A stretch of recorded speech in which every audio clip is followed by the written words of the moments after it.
Good morning दोस्तों। अभी हम लोग एक रजिस्टर जब एसी सप्लाई से कनेक्ट करते हैं तो किस प्रकार वो काम करता है और उस पोजीशन में हमारे इक्वेशन क्या होंगे वो हम समझने का प्रयास करेंगे। मान लीजिए कि आपका एक रजिस्टर आर है, उसको हमने supply voltage V is equal to V M sine omega T AC supply के अक्रॉस लगाया है। अभी क्या होगा, यहाँ से करंट फ्लो होगा। तो हमारा इक्वेशन है v is equal to V M sine omega T, और ये वोल्टेज ड्रॉप कहाँ होगा, रजिस्टर में होगा। तो I multiply by R, current multiply by resistance, तो ये हो गया I R is equal to V. ये आप वोल्टेज ड्रॉप भी कह सकते हो, जितना वोल्टेज यहाँ पे आएगा इतना यहाँ पे ड्रॉप होगा, आप ऐसा कह सकते हो। अभी मान लीजिए ये वोल्टेज का वेवफॉर्म है, तो दोस्तों आप जितना वोल्टेज बढ़ाओगे इतना करंट बढ़ेगा, घटाओगे इतना करंट घटेगा। वोल्टेज जीरो कर दोगे करंट जीरो हो जाएगा, वोल्टेज मैक्सिमम कर दोगे करंट मैक्सिमम हो जाएगा। इसका ये मतलब है कि करंट का वेवफॉर्म वोल्टेज के साथ में चल रहा है, दोनों एक दूसरे के साथ में साइकिल के पहिए की तरह। साइकिल के दो पहिए होते हैं, दोनों पहिए एक ही तरह से घूमते हैं, एक राइट में तो एक क्लॉकवाइज तो एक एंटी क्लॉकवाइज नहीं जाता, दोनों एक साथ में ही जाते हैं। तो यहाँ पे आप देखिए ये जीरो है दोनों, यहाँ पे दोनों मैक्सिमम हो गए। जो टाइम पीरियड है यहाँ पे लेट अस से 90 डिग्री, तो दोनों मैक्सिमम हो गए। अगेन दोनों जीरो हो गए, दोनों नेगेटिव में बढ़ रहे हैं। तो आप इसको ऐसा कह सकते हो कि जब प्योर रजिस्टर सप्लाई से कनेक्ट किया हुआ है और सप्लाई एसी है, उस वक्त हमको वोल्टेज और करंट दोनों के बीच में एंगल जीरो मिलेगा। इसको हम इन फेज कहेंगे। हम ऐसा कहेंगे वोल्टेज और करंट इन फेज है, दूसरे वर्ड्स में कहेंगे वोल्टेज और करंट दोनों के बीच का फेज डिस्प्लेसमेंट जीरो है। अभी हमने लिखा v is equal to V M sine omega T और v is equal to I R, तो हम लिखेंगे I R is equal to V M sine omega T. तो I is equal to V M by R, यहाँ पे multiplication में, यहाँ पे डिवीजन में आ जाएगा वी एम बाय आर। तो ये होगा voltage multiply by resistance I is equal to V by R, ये होगा मैक्सिमम करंट। तो हमको करंट का भी इक्वेशन मिला। आप देखिए यहाँ पे वोल्टेज का इक्वेशन भी साइनसोइडल है, करंट का इक्वेशन भी साइनसोइडल है, और दोनों में कोई एंगुलर डिफरेंस नहीं है। यहाँ पे अगर ओमेगा टी है, यहाँ पे omega T plus 30 minus 30 plus 5 minus 5, ऐसा कुछ नहीं है।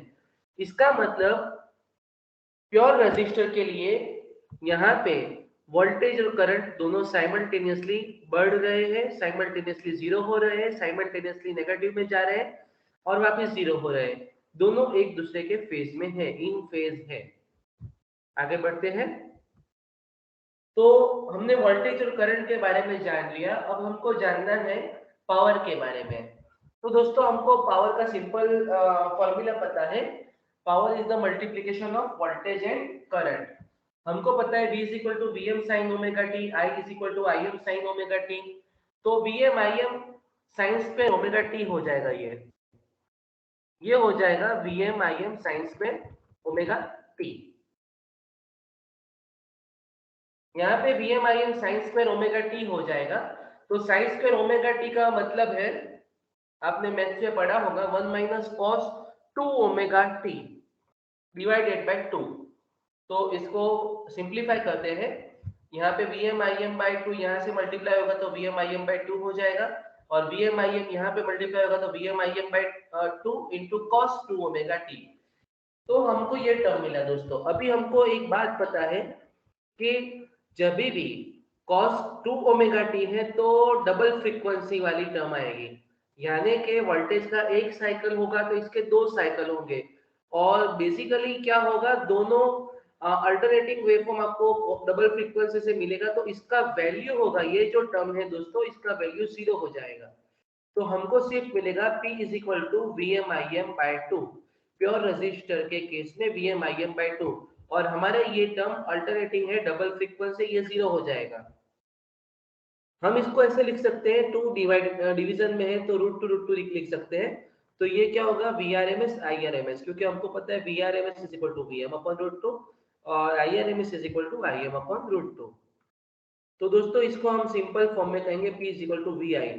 मैंने आपको लास्ट लेक्चर में भी बताया था जब मैंने RMS वैल्यू के बारे में डिस्कस किया था कि हम रूटीन में जो वोल्टेज करंट वगैरह की जो वैल्यू यूज करते हैं वो हमेशा RMS वैल्यू अल्टरनेटिंग करंट के लिए यूज करते हैं। तो VRMS IRMS को हम सिंपल VI लिखेंगे। दोस्तों अभी इसी चीज को वेवफॉर्म से समझते हैं कि हम कैसे ये लेके आए। यहाँ पे वोल्टेज और करंट है।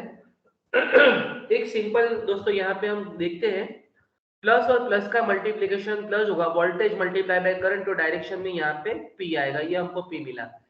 और नेगेटिव नेगेटिव का मल्टीप्लीकेशन भी प्लस आएगा, वो भी पॉजिटिव डायरेक्शन में, तो ये भी प्लस आएगा, तो ये हमको पावर का वेवफॉर्म मिलेगा। पावर हमको यहाँ पे मिल रहा है, पावर का कुछ वैल्यू हमको रजिस्टर में मिलेगा। और दोस्तों याद रखिए, किसी भी एसी सर्किट में अगर पावर कंजम्पशन होता है वो सिर्फ रेजिस्टेंस की वजह से ही होता है। इंडक्टर और कैपेसिटर की वजह से कभी भी पावर कंजम्पशन नहीं होता है, वो हम लोग नेक्स्ट वीडियोस में देखेंगे। Thank you and keep learning.